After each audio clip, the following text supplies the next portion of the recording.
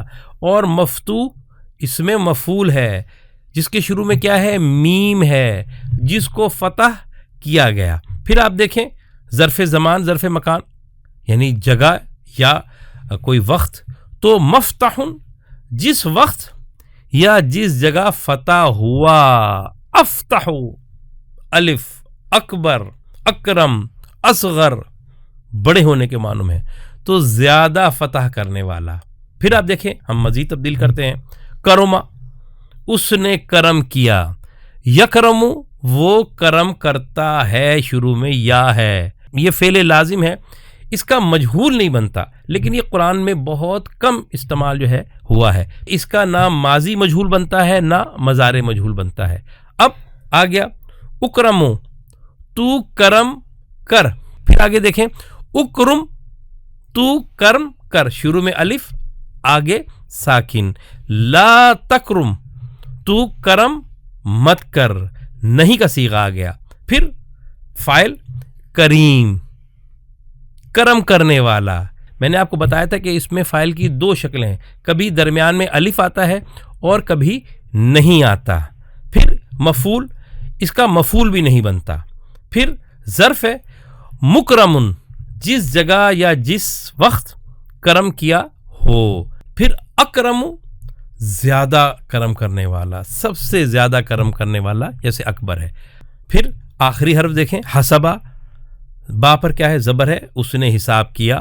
یحسب وہ حساب کرتا ہے, مضارع ہو گیا, یا کی علامت آ گئی. پھر حسبہ پیش ہے, جس نے بتایا کہ یہ مجہول ہے. اور یحسب اس کا حساب کیا جاتا ہے, مضارع ہے, شروع میں علامت ہے, لیکن اس پر کیا آ گئی؟ پیش آ گئی. پھر آپ دیکھیں احسب, شروع میں کیا آ گیا؟ الف آ گیا, آخر میں کیا آ گیا؟ ساکن ہو گیا. پس یہ حکم بن گیا, امر بن گیا, تو حساب کر, اور لا تحسب تو حساب مت کر.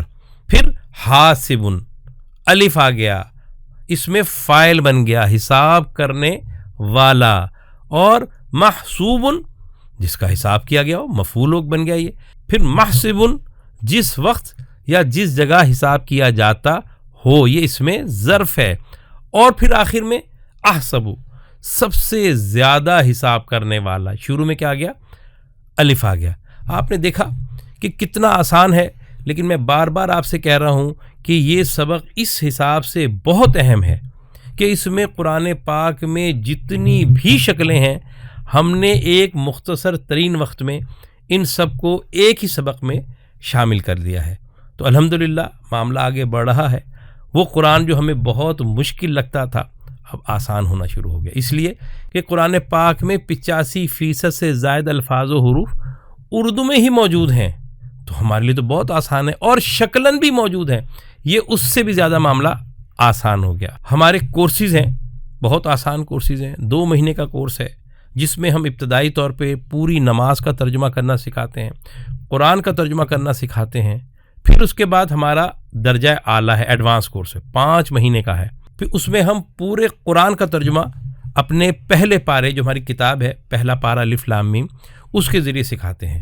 پھر ہمارا تحقیقی کورس ہے، اس کورس میں ہم وہ ساتھی جو قرآن کا ترجمہ کرنے کے قواعد و ضوابط سیکھ جاتے ہیں ان کو ہم شامل کرتے ہیں، اور انہیں ہم قرآن کی مختلف اصطلاحات ہیں، جیسے شرک ہے، جیسے جہاد ہے، جیسے اور کوئی اصطلاح ہے، دین ہے، اسلام ہے، ان پہ ہم تحقیق کرنا سکھاتے ہیں۔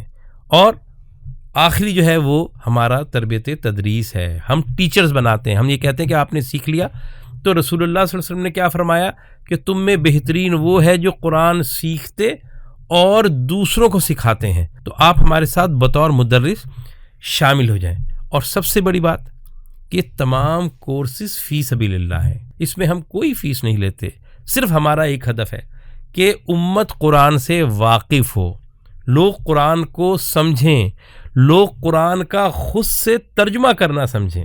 تو آپ سیکھ رہے ہیں، اور اگر آپ کے گھر والے نہ سیکھ رہے ہوں، کیسی عجیب بات ہے، آپ کے بچے نہ سیکھ رہے ہوں، آپ مدرس ہیں، آپ استاد ہیں، تو آپ کے طلبہ جو ہے وہ نہ سیکھ رہے ہوں، تو بڑا عجیب معاملہ ہے۔ تو بس آپ ہمارے اس چینل کو سبسکرائب کریں، جڑ جائیں ہم سے، تو جو بھی ہم تیار کریں گے ویڈیو وہ آپ کو ملے گی، جو سبق تیار کریں گے وہ آپ کو ملے گا، اسے شیئر کریں۔ اللہ تعالیٰ اس قرآن کو ہمارے لیے آسان کر دے۔ السلام علیکم ورحمۃ اللہ وبرکاتہ۔ قل بفضل الله وبرحمته فبذلك فليفرحوا هو خير مما